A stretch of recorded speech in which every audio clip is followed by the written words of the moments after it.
Hello दोस्तों, अरस्तु विज्ञान के इस प्लेटफॉर्म पे आप सभी का स्वागत है। हम लोग यूजीसी नेट इन्वायरमेंटल साइंस का लेक्चर देख रहे हैं। ये जो लेक्चर है ये इन्वायरमेंटल साइंस के साथ साथ एमपी सेट के एग्ज़ाम में, डब्ल्यूबी सेट के एग्ज़ाम में बहुत ही हेल्पफुल होने वाला है आप लोग को। और ये यूनिट 1 का लास्ट टॉपिक है जो मैं आप लोग के बीच लेके आया हूँ, इन्वायरमेंटल एथिक्स। पिछले लेक्चर में हम लोगों ने इन्वायरमेंटल एडुकेशंस एंड अवेयरनेस को देखा था। आज हम लोग एथिक्स को जानेंगे कि एथिक्स क्यों ज़रूरी है। कुछ रूल्स हैं जिसे हम लोग को फॉलो करना चाहिए जो इन्वायरमेंट को बचाने में हेल्प करता है। तो environmental ethics is a branch of ethics. ये एथिक्स का वो ब्रांच है that studies the moral relationship between human and natural environment. Human और नेचुरल इन्वायरमेंट के बीच एक मोरल रिलेशनशिप होना चाहिए, बहुत ही अच्छा रिलेशनशिप होना चाहिए। ये इन्वायरमेंटल एथिक्स हमें बताता है। It seeks to answer question. ये बताता है कि हमें हर क्वेश्चन का आंसर देना है, such as what duty we owe to animals. Animals के प्रति हमारा क्या ड्यूटी है, how we should treat the environment, हम इन्वायरमेंट में कैसे ट्रीट कर सकते हैं किसी के साथ, and how we can create an environmentally sustainable society. और हम कैसे अपने सोसाइटी को ऐसा बनाएं कि वो बहुत ही अच्छे से रहे, सस्टेन करे इस प्रकृति में। इन्वायरमेंटली सस्टेनेबल सोसाइटी मतलब अच्छे से सस्टेन करे, उसमें कोई भी दिक्कत ना आए। तो कुछ टाइप्स हैं एथिक्स के, तो हम लोग जानते हैं। पहला है libertarian extension, A type of environmental ethics that focus on an individual. ये एक इंडिविजुअल पे फोकस करता है कि इंडिविजुअल का क्या राइट है to do whatever they want with the environmental and its resource. उसे इन्वायरमेंट से क्या चाहिए, तो वो इंडिविजुअल का राइट है कि वो जाने कि उसे इन्वायरमेंट से क्या चाहिए और उस रिसोर्स का वो कैसे यूज़ कर सके। ये लिबर्टेरियन एक्सटेंशन का प्रोसेस है। दूसरा है इकोलॉजिकल एक्सटेंशन। ये फोकस करता है on preserving the natural environment and its resource in order to maintain the balance and health of the ecosystem. मतलब हमारे पास जो भी रिसोर्स है हम उसको इस तरीके से प्रिजर्व कर सकें कि वो एक बैलेंस बना के रख सकें। हम उनका यूज़ ज़्यादा नहीं कर सकते हैं, उसका जो यूज़ है वो हम बैलेंस के साथ कर सकते हैं, जिसके कारण हेल्थ जो है इकोसिस्टम का वो बचा रहेगा। ठीक, तो ह्यूमंस का काम है कि नेचर के साथ चलें, नेचर से आगे जाने की कोशिश ना करें और नेचर से कम रहने की भी उसे कोई ज़रूरत नहीं है। वो नेचर के साथ बैलेंस बना के चलें, जितने भी रिसोर्स हैं उसको एक नियमित रूप से यूज़ कर सकें, ना ज़्यादा ना कम। उसके बाद आते हैं कंजर्वेशन एथिक्स। ये क्या करता है कि focus on preserving natural resource for future generation by ensuring that current resource are not depleted और डैमेज बियॉन्ड रिपेयर। इनका कहना है कि हमारा जो जनरेशन है वो प्रेजेंट जनरेशन है, लेकिन हमारे पास जो भी नेचुरल रिसोर्स है उसको प्रिजर्व करके रखना है, उसको हिफाजत से रखना है कि फ्यूचर जनरेशन आने वाले समय में उसका यूज़ कर सकें। तो हमें यह ध्यान में रखना होगा कि हम अपने नेचुरल रिसोर्स को डिप्लीट ना करें, ख़त्म ना करें, ना ही उसे डैमेज करें। ये बैकग्राउंड में कुछ आवाज़ें आ जाती हैं, मैं आपको फिर से बता दूं कि हमारे पास जो नेचुरल रिसोर्स है उसको बचा के रखना है कि आने वाले फ्यूचर जनरेशन उसको अच्छे से यूज़ कर सके।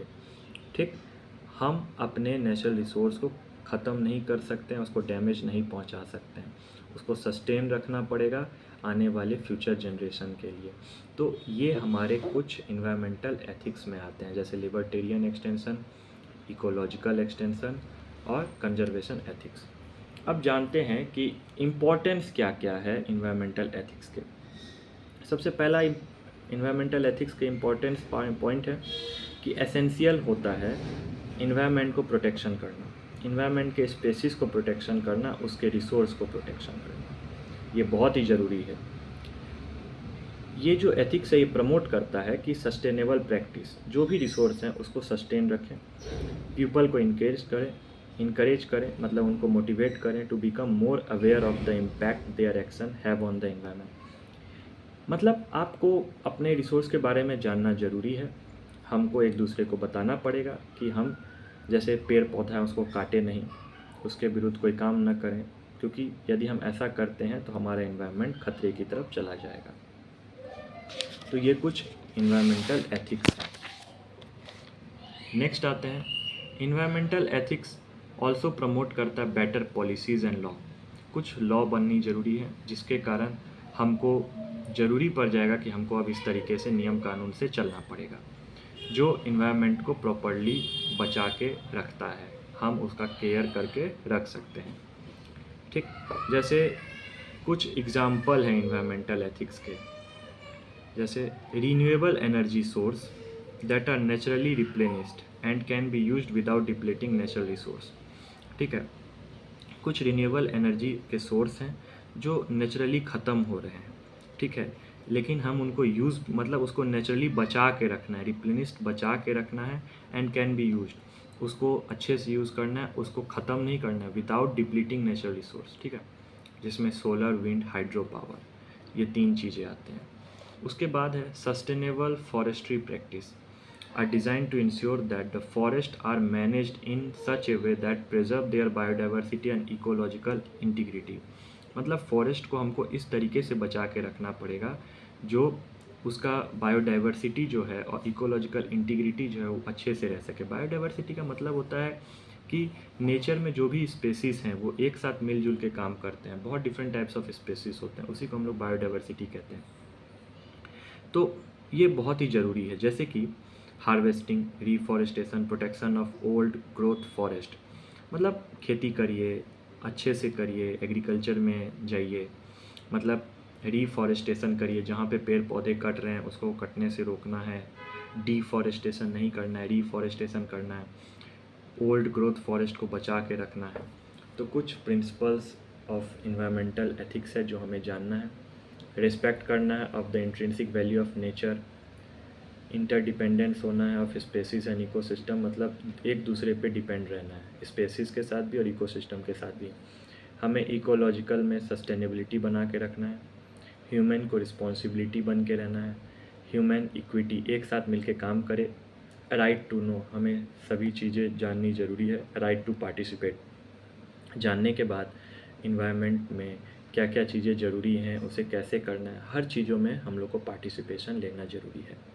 ठीक, इसके साथ ही ये चैप्टर कंप्लीट होता है यूनिट 1। इस यूनिट 1 में हमने बहुत सी चीज़ों को देखा, फंडामेंटल्स देखा, एटमॉस्फेयर, हाइड्रोस्फेयर, लिथोस्फेयर, बायोस्फेयर के बारे में जाना, कुछ मेट्रोलॉजिकल के बारे में जाना, साथ में रिमोट सेंसिंग के बारे में जाना, जोग्राफिकल इंफॉर्मेशन सिस्टम के बारे में जाना। ठीक, कैसे इन्वायरमेंट में अवेयर करना है एक दूसरे को, इन्वायरमेंटल एथिक्स क्या है, और भी बहुत सी चीज़ें हम लोगों ने इस यूनिट में जाना। आप इस यूनिट को अच्छे से देखें और अपने दोस्तों को ये यूनिट के लेक्चर शेयर करें और मुझे कमेंट में बताएं आपको ये लेक्चर कैसा लगा, ये यूनिट कैसा लगा आपको, क्योंकि मैंने बहुत ही मेहनत करके एक नोट्स तैयार किया है जो MP सेट, UP सेट या कोई भी स्टेट एलिजिबिलिटी टेस्ट में आप एग्ज़ाम देते हैं, या UPSC BPSC यदि इन्वायरमेंटल साइंस लेके आप एग्ज़ाम देते हैं, या UC नेट का एग्ज़ाम देते हैं, तो ये नोट्स आपके लिए बहुत ही इम्पॉर्टेंट है। साथ ही यूनिवर्सिटी लेवल पे आप चाहे इन्वायरमेंटल साइंस से ग्रेजुएट कर रहे हों या PG कर रहे हों, वहाँ पे भी ये नोट्स आपके लिए बहुत ही इम्पॉर्टेंट है। ओके, तो आप मुझे कमेंट में बताएं ये नोट्स और ये लेक्चर आपको कैसा लगा। तो यूनिट 1 कंप्लीट हो चुका है। इसके बाद मैं यूनिट 2 आप लोग के बीच लेके आऊँगा, जिसमें इन्वायरमेंटल केमिस्ट्री के बारे में हम लोग देखेंगे, और साथ ही यूनिट 10 वो भी मैं आप लोग को कुछ दिनों में कंप्लीट करने वाला हूँ। तो आप हमारे साथ इस अरस्तु विज्ञान के प्लेटफॉर्म पे बने रहें। Thank you.